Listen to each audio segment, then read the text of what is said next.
ये किसने कहा आपसे आंधी के साथ हूं? ये किसने कहा आपसे आंधी के साथ हूं? मैं गोडसे के दौर में गांधी के साथ हूं।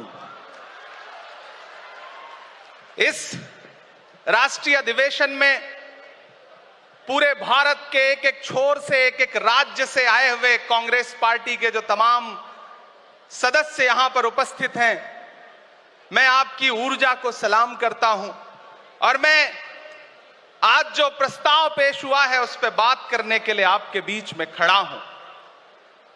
एक ऐसा मुश्किल दौर है जब सत्ता में बैठे हुए सत्ताधीशों ने नफरत को अपना परमानेंट हथियार बना लिया हो। ऐसे समय में कांग्रेस पार्टी देश के हर कोने में जा करके मोहब्बत की बात कर रही है, प्यार की बात कर रही है और इस जो कार्यक्रम का नाम है वो न्याय पथ है। न्याय पथ यानी कि इंसाफ का रास्ता, और उस इंसाफ के रास्ते पर अपने अतीत की विरासत को संभाल करके, संजो करके लेके चलता हुआ एक ऐसा न्याय का योद्धा जिसका नाम राहुल गांधी है, जो हम सब के लिए प्रेरणा का स्रोत है। मैं गुजरात में खड़ा हूं, जो महात्मा गांधी का गुजरात है, जो सरदार वल्लभ भाई पटेल का गुजरात है। तो मैं इस गुजरात में खड़ा होकर के अपने अतीत और अपने वर्तमान को मिलाता हूं तो मैं ये महसूस करता हूं और फख्र से सोचता हूं कि मैं वो हूं, मैं कांग्रेस का अदना सा एक वो सिपाही हूं जिसकी जड़ें जाकर के महात्मा गांधी से मिलती हैं और जिसके कदम जाकर के राहुल गांधी से मिलते हैं। मैं सौभाग्यशाली हूं कि मैं कांग्रेस पार्टी का एक अदना सा सिपाही हूं। साथियों, मैं कोई लंबा चौड़ा भाषण करने के लिए नहीं खड़ा हूं, बस आपसे यह कहना चाहता हूं, ये जो न्याय का पथ है, हम सब इस न्याय के पथ पर चलने के लिए संकल्पित हैं। हमारा समर्पण इस न्याय के पथ के लिए है, हमारा संघर्ष इस न्याय के पथ के लिए है। मेरे भाई शशि थरूर जी बोल रहे थे, सचिन पायलट जी ने बोला, हमारी बहन गेनी बहन ने बोला, उसके बाद इमरान बोल रहा है। इन चार नामों में ही आप ये पाएंगे कि उत्तर से लेकर के, दक्षिण से लेकर के, गुजरात से लेकर उत्तर प्रदेश तक कांग्रेस यही तो है। कांग्रेस यही तो है, देश को समेटने और एकजुट करने का नाम कांग्रेस है।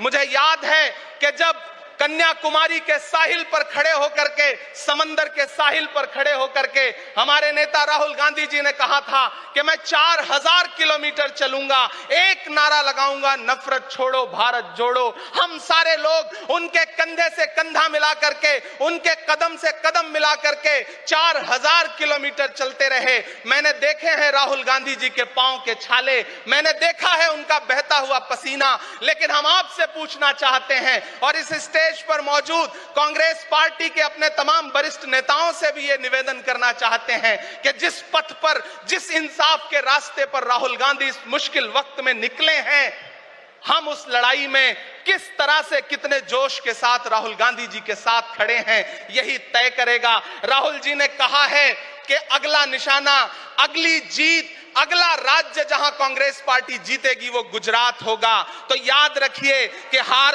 तब होती है जब ठान लिया जाता है, हार तब होती है जब मान लिया जाता है, जीत तब होती है जब ठान लिया जाता है। अगर हमने ठान लिया कि जहां से आज सत्ता के शीर्ष पर बैठे हुए लोग नफरत परोसने का काम कर रहे हैं, असमानता का काम कर रहे हैं, संस्थाओं को कुचलने का काम कर रहे हैं, उनके खिलाफ अगर हमने उन्हीं जड़ों में जाकर के मेहनत की हिम्मत दिखाई तो मुझे पूरा यकीन है कि जिस तरह अंग्रेजों के खिलाफ लड़ते हुए कांग्रेस पार्टी ने इस देश को स्वतंत्रता संग्राम के जरिए आजादी दिलाई थी, तो यह लड़ाई भी उस स्वतंत्रता संग्राम से कम नहीं है। उस लड़ाई का नेतृत्व महात्मा गांधी जी कर रहे थे, तो इस लड़ाई का नेतृत्व राहुल गांधी जी कर रहे हैं और हम सारे लोग राहुल गांधी जी के साथ खड़े हैं। हो सकता है कुछ लोग इस सफर में, इस मुश्किल सफर में छोड़ के चले गए हों, उन्हें नजरअंदाज करिए और एक नई पीढ़ी, एक नई ऊर्जा के साथ राहुल जी के साथ खड़ी हो।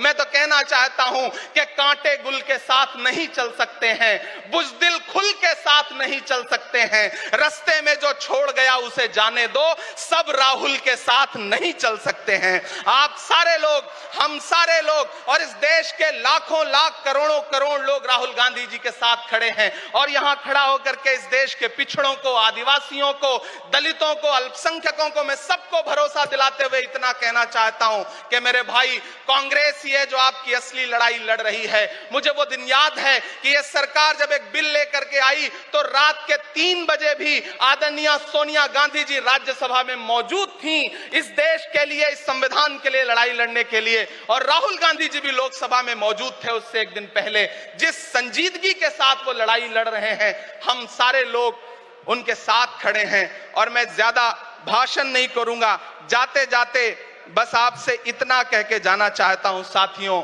कि यह न्याय का पथ और एक छोटी सी कविता, और उस कविता का जो शीर्षक है, उस कविता का जो हीरो है वो मंच पे मौजूद है। मैं चाहता हूं पीछे तक एक बार दोनों हाथ उठा करके तालियां बजाएं। मैं अगले 1 मिनट के कविता सुना करके यहां से आपसे विदा लूंगा। कन्याकुमारी से जो सफर शुरू हुआ था वो अहमदाबाद तक लगातार जारी है और आगे भी जारी रहेगा। और कल ही राहुल जी परसों बिहार से लौटे हैं, तब यह कविता मैं सुनाता हूं कि उदास मौसम बदल रहा है, उदास मौसम बदल रहा है, धुएं का पर्वत पिघल रहा है, दिलों में लावा उबल रहा है। सुबह सुबह जब हुजूम लेकर सफर पे निकले तो यूं लगे है कि जैसे सूरज निकल रहा है। वो चल रहा है, वो चल रहा है। वो कह रहा है कि नफरतों से जो दिल है टूटे मैं जोड़ दूंगा। एक नारा नफरत छोड़ो भारत जोड़ो, एक नारा नफरत के बाजार में मोहब्बत की दुकान खोल ली है। वो कह रहा है कि नफरतों से जो दिल है टूटे मैं जोड़ दूंगा। वो कह रहा है हर एक दरिया हर एक तूफान को मोड़ दूंगा। सुनो सितमगर न समझो डर कर मैं अपने लोगों को छोड़ दूंगा। सितम की गर्दन मरोड़ दूंगा। सितमगरों की हर एक ख्वाहिश हर एक साजिश कुचल रहा है। वो चल रहा है, वो चल रहा है। अंतिम पंक्तियां पढ़ता हूं कि जमाने भर की तमाम माओं ने हाथ उठाकर दुआएं दी हैं। जमाने भर की तमाम माओं ने हाथ उठाकर दुआएं दी हैं। तमाम बच्चों ने इस तपस्वी का माथा चूमा, बलाएं ली हैं। जो नफरतों का जहर भरा है ये बन के शंकर निगल रहा है। वो चल रहा है, वो चल रहा है। मोहब्बतों की किताब लेकर लबों पे अपने गुलाब लेकर, मोहब्बतों की किताब लेकर लबों पे अपने गुलाब लेकर, सुनहरे रंगों का ख्वाब लेकर वो आया है इंकलाब लेकर। बलाएं रास्ता बदल रही हैं, फजाएं खुशबू में ढल रही हैं। ये नफरतों का निजाम बदले, हिकारतों का कलाम बदले। अगर ये रहबर नहीं बदलते तो अपना लहजा अवाम बदले। अंधेरे बेचैन दिख रहे हैं, कोई जो है इस अंधेरी शब में मशाल की तरह जल रहा है। वो चल रहा है, वो चल रहा है, वो चल रहा है। बहुत बहुत आप सबको धन्यवाद दूंगा। साथियों, आपने जिस जिंदा दिली से सुना उसके लिए आपका बहुत आभार। न हम सफर न किसी हमनशी से निकलेगा, हमारे पांव का कांटा हम ही से निकलेगा। वतन की रेत मुझे एड़ियां रगड़ने दे, मुझे यकीन है पानी यहीं से निकलेगा। बहुत बहुत शुक्रिया। दोस्तों, आज हमारे लिए बहुत गर्व का विषय है कि हम लोग एआईसीसी के सेशन में शामिल हो रहे हैं और ऐसी जगह पे शामिल हो रहे हैं जो अपने आप में एक ऐतिहासिक जगह है, इस देश के निर्माण में जिसकी बहुत बड़ी भूमिका है। और हम गुजरात में ये एआईसीसी सेशन इसलिए कर रहे हैं कि गुजरात में स्वतंत्रता आंदोलन की जड़ है। गुजरात वो भूमि है जहां हमारे राष्ट्रपिता महात्मा गांधी, सरदार वल्लभ भाई पटेल जी, दादा भाई नौरोजी जी का जन्म स्थान है, उनकी कर्मभूमि है। तो जब यहाँ पे एआईसीसी सेशन हो रहा है तो हमारा उद्देश्य यही है कि हम अपनी जड़ में जाएं, अपने जड़ को मजबूत करें, क्योंकि हमारे सामने एक बहुत बड़ी चुनौती है। चुनौती ये है कि हम आज़ादी के आंदोलन में शामिल हुए, देश को आज़ादी मिली और आज़ाद भारत के निर्माण में कांग्रेस पार्टी ने बहुत बड़ी भूमिका निभाई। पहले हमारी जिम्मेवारी देश को चलाने की थी, आज हमारी जिम्मेवारी देश को बचाने की है। यह भूमिका हमको अपने आप में समझनी पड़ेगी।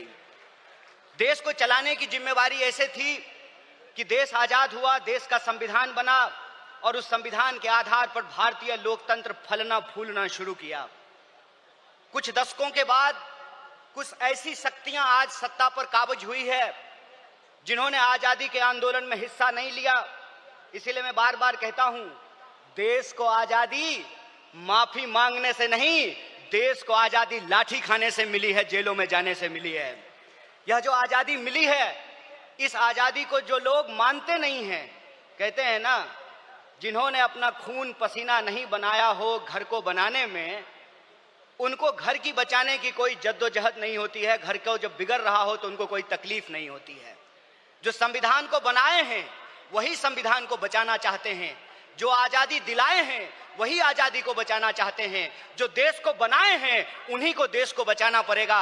बताइए, कांग्रेस पार्टी का एक एक कार्यकर्ता जो देश की आजादी पर गर्व करता है, देश के स्वतंत्रता आंदोलन पर गर्व करता है, उस आजादी को बचाने के लिए आप संघर्ष करेंगे कि नहीं करेंगे?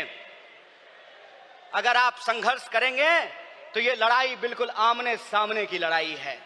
ये लड़ाई है कि एक तरफ वो लोग हैं जो काली टोपी पहनते हैं, एक तरफ हम लोग हैं जो सफेद टोपी पहनते हैं।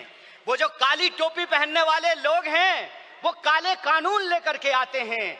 हम सफेद टोपी पहनने वाले लोग जो हैं वो गरीबी का अंधियारा मिटा करके, बेकारी का अंधियारा मिटा करके हम रोजगार का अवसर लाना चाहते हैं। हम अन्याय को समाप्त करके सामाजिक, आर्थिक और राजनीतिक न्याय लेकर के आना चाहते हैं। इसीलिए आज जब मैं आपके बीच में बोल रहा हूं तो सबसे पहले जो ड्राफ्ट है रेजोल्यूशन की, मैं उसके समर्थन में बोल रहा हूं। और यह जो न्याय पथ है जिसको लेकर के हमारा संकल्प है कि इस न्याय पथ पर हम चलेंगे, और न्याय पथ पर चलने का मतलब यह है कि देश में कहीं भी अन्याय होगा, चाहे वो अन्याय दलितों के खिलाफ हो, चाहे वो अन्याय गरीबों के खिलाफ हो, चाहे वो अन्याय पिछड़ों के खिलाफ हो, चाहे वो अन्याय आदिवासियों के खिलाफ हो, महिलाओं के खिलाफ हो, किसानों के खिलाफ हो, मजदूरों के खिलाफ हो, किसी भी भारतीय के खिलाफ अगर कोई अन्याय होगा तो उस काली टोपी वाले अन्याय के खिलाफ हम सफेद टी शर्ट पहन करके राहुल गांधी जी के बताए रास्ते पर चलेंगे। हम न्याय का योद्धा बनेंगे और न्याय का जो हमारी पहचान है, न्याय का जो हमारा ये सिंबल है, उसी से हम इस देश को बचा सकते हैं। और देश को बचाने की जो मुहिम है, इस संबंध में मैं आपको बता दूं कि आज एनएसयूआई का स्थापना दिवस है, फाउंडेशन डे है। स्टूडेंट और यूथ की एक बहुत बड़ी भूमिका है।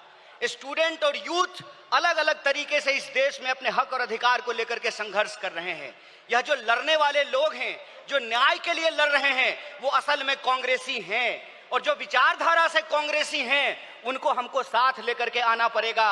और मैं कांग्रेस के एक एक कार्यकर्ता को धन्यवाद देना चाहता हूं कि आप इस दौर में कांग्रेसी हैं जब लोग गद्दारी कर रहे हैं, कांग्रेस पार्टी के साथ बेवफाई कर रहे हैं, चंद दौलत के लिए, चंद सिक्कों की खनक के लिए अपनी पार्टी से गद्दारी करके उस विचारधारा से समझौता कर रहे हैं। उस वक्त आप कांग्रेस का झंडा थाम करके खड़े हैं। आप सिर्फ कांग्रेस के कार्यकर्ता नहीं हैं, इस देश को बचाने वाले आप जो है सेनानी हैं। जो स्वतंत्रता आंदोलन इस देश को मिला है, स्वतंत्रता सेनानियों ने जो स्वतंत्रता हमको दिलाई है, उस स्वतंत्रता को बचाने वाले आप संविधान सेनानी हैं। इसीलिए मैं आप सबसे अपील करने के लिए आया हूं कि ये आमने सामने की लड़ाई है, ये विचारधारा की लड़ाई है। और इस दौर में हमको उस रास्ते पे नहीं जाना है जो आसान रास्ता है, जो लालच का रास्ता है, जो कुर्सी का रास्ता है। मैं कहता हूं कि इतिहास ने हमको मौका दिया है, कांग्रेस पार्टी ने हमको मौका दिया है, तो हम एमपी एमएलए बनने की कोशिश जरूर करें। लेकिन हम जिस दौर में रह रहे हैं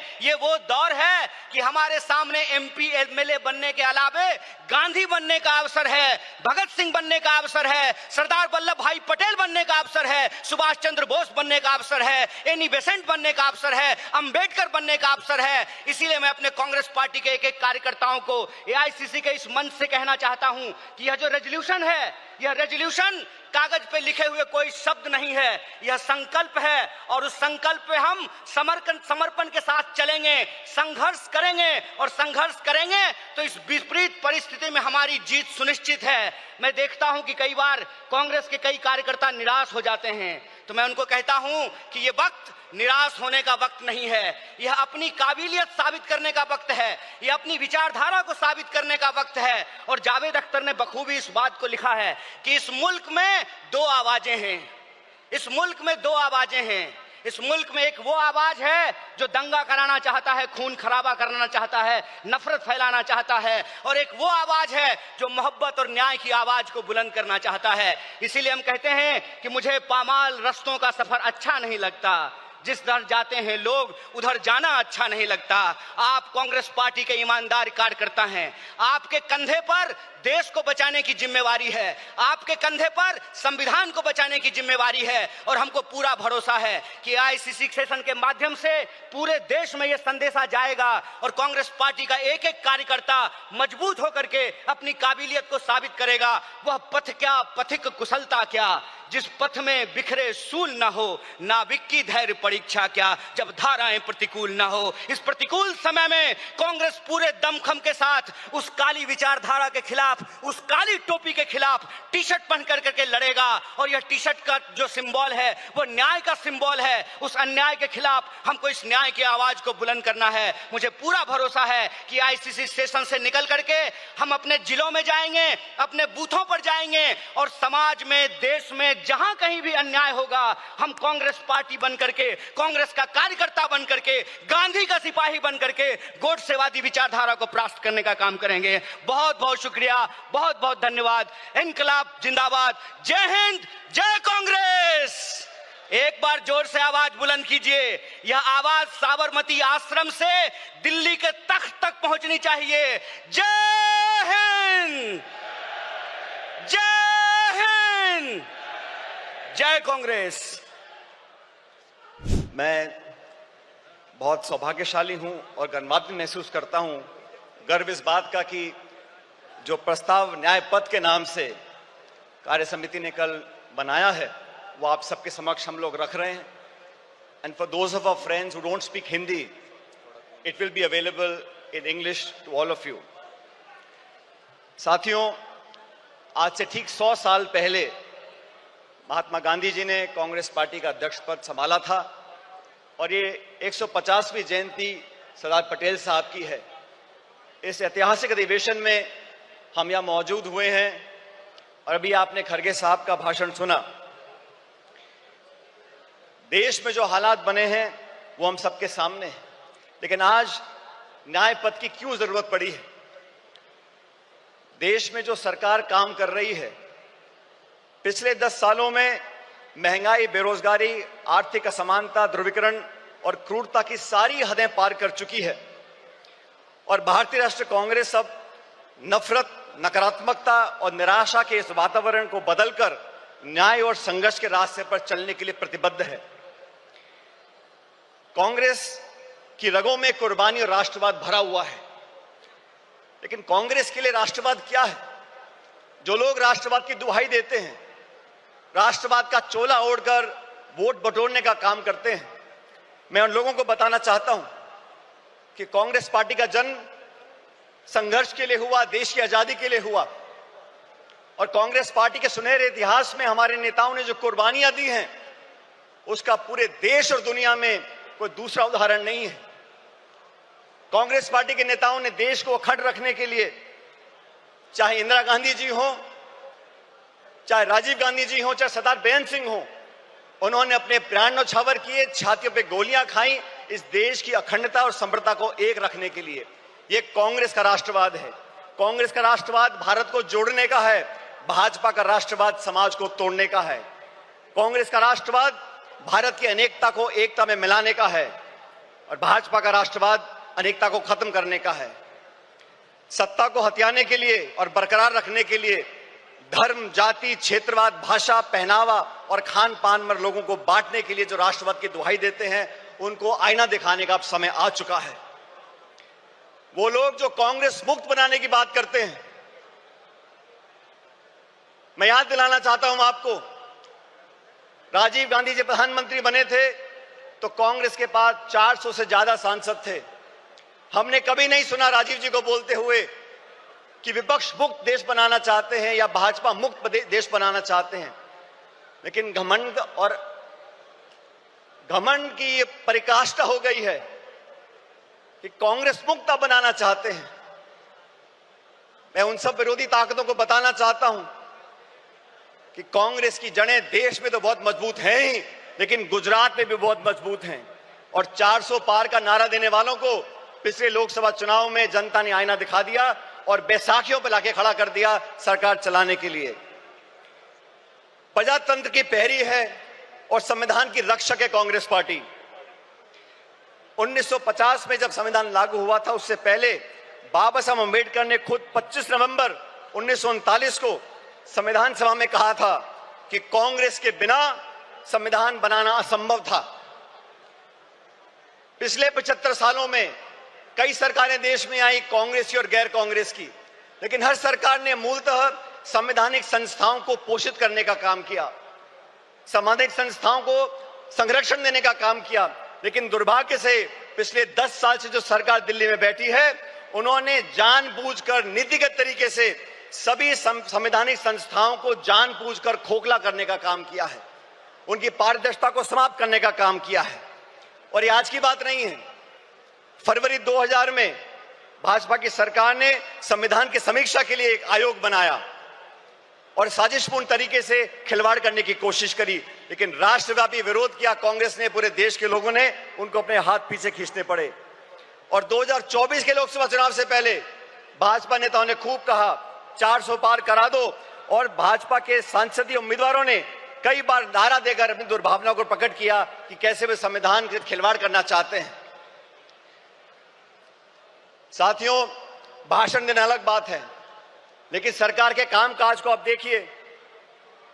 6 वर्ष पहले भाजपा सरकार ने सदन में कहा था कि जम्मू कश्मीर को पूर्ण दर्जा देंगे। सुप्रीम कोर्ट की कॉन्स्टिट्यूशनल बेंच ने आदेशित किया कि आप जम्मू कश्मीर को पूरा दर्जा दो राज्य का, आज तक नहीं दिया। मणिपुर में क्या घट रहा हम देख रहे हैं, गृह युद्ध के हालात बने हुए हैं, बलात्कार हो रहा है, लूटपाट हो रही है, महामारी बची है, लेकिन ना तो प्रधानमंत्री जी को वहां जाने का समय है, ना उनकी इच्छा है। वो लोग जो संविधान की बात करते हैं और अपनी कार्य प्रणाली से संवैधानिक संस्थाओं का दुरुपयोग कर कर अपने राजनीतिक प्रतिद्वंदियों को आरोपी बनाने का काम करते हैं, उनका पर्दाफाश करने का समय आ गया है। कांग्रेस पार्टी ने, राहुल गांधी जी ने, खड़गे साहब ने लोकसभा चुनाव से पहले इंडिया अलायंस का गठबंधन किया। देश के सामने जो चुनौतियां थी उसका सामना करने के लिए समान दृष्टिकोण रखने वाले दलों को साथ लेकर आए थे, और भविष्य में भी भाजपा सरकार को चुनौती देने के लिए संसद के अंदर और संसद के बाहर समय पड़ने पर तमाम हमारे इंडिया अलायंस के गठबंधन के साथियों के साथ हम चर्चा कर आगे बढ़ने का काम करेंगे। मैं धन्यवाद देना चाहता हूं राहुल गांधी जी का। सामाजिक न्याय की लड़ाई लड़ने का अगर रास्ता किसी ने दिखाया है तो राहुल जी ने दिखाया है। 1951 में जब सुप्रीम कोर्ट ने देश में आरक्षण को खत्म कर दिया था, तो पंडित नेहरू जी की कांग्रेस सरकार थी जब वो अध्यादेश लेकर आए और संविधान में हमेशा के लिए आरक्षण का रास्ता परस्त कर दिया था। वो राजीव जी ने, इंदिरा जी ने उस रास्ते को अपनाया, और मुझे खुशी है कि आज खड़गे साहब और राहुल जी ने ये बीड़ा उठाया है कि सामाजिक न्याय दिलाने की जिम्मेदारी अपने कंधों पर ली है। देश में बैकलॉग है, SC, ST, OBC महिलाओं पर जो अत्याचार और हो रहे हैं, लगातार 13% की वृद्धि उसके अंदर हो रही है। देश का सद्भाव, सर्वधर्म समभाव। आज जो टकराव पैदा किया गया है, भाई को भाई से लड़ाने की जो एक साजिश रची जा रही है, उसके खिलाफ हम सब कांग्रेसजनों को साथ खड़ा होना होगा। बिना संकोच के हमें कहना होगा, जैसा सरदार पटेल ने 1948 में जयपुर के अधिवेशन में कहा था कि कांग्रेस और कांग्रेस की सरकारें इस बात के लिए प्रतिबद्ध हैं कि भारत एक सच्चा धर्मनिरपेक्ष राज्य हो। हमारी अलग अलग पृष्ठभूमियां हैं, संस्कृति है, वेशभूषा है, खाना पीना है, भाषाएं हैं, लेकिन जो लोग उत्तर दक्षिण के राग में धर्म, जाति, गोत्र के नाम पर लोगों को बांटना चाहते हैं, उन लोगों से हमको सावधान रहना पड़ेगा। भारतीय राष्ट्रीय कांग्रेस प्रतिबद्ध है कि धार्मिक, भाषाई, जातिगत व क्षेत्रीय बंटवारे की सियासत को हम आखिरी दम तक लड़ते रहेंगे। देश को ना बंटने देंगे, ना बांटने वाली ताकतों को बढ़ने देंगे।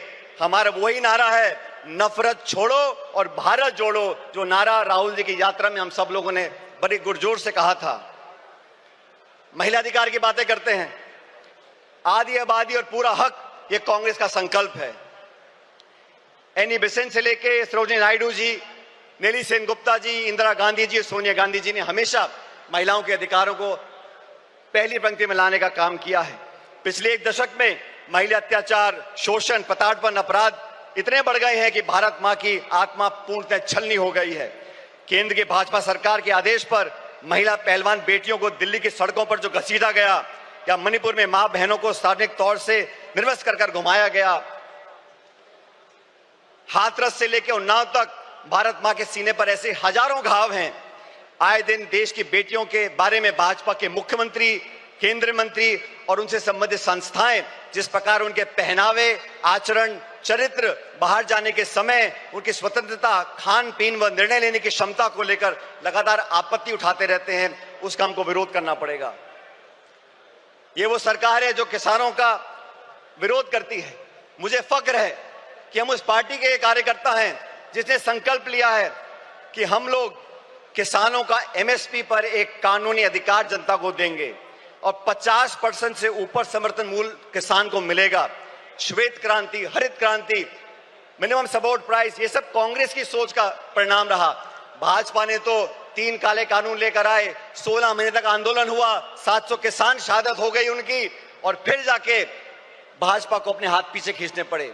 आप सबको याद होगा साथियों, जमीन अधिग्रहण को लेकर राहुल गांधी जी ने भट्टा परसौल में एक आंदोलन किया था। तब कानून बना लैंड एक्विजिशन एक्ट का।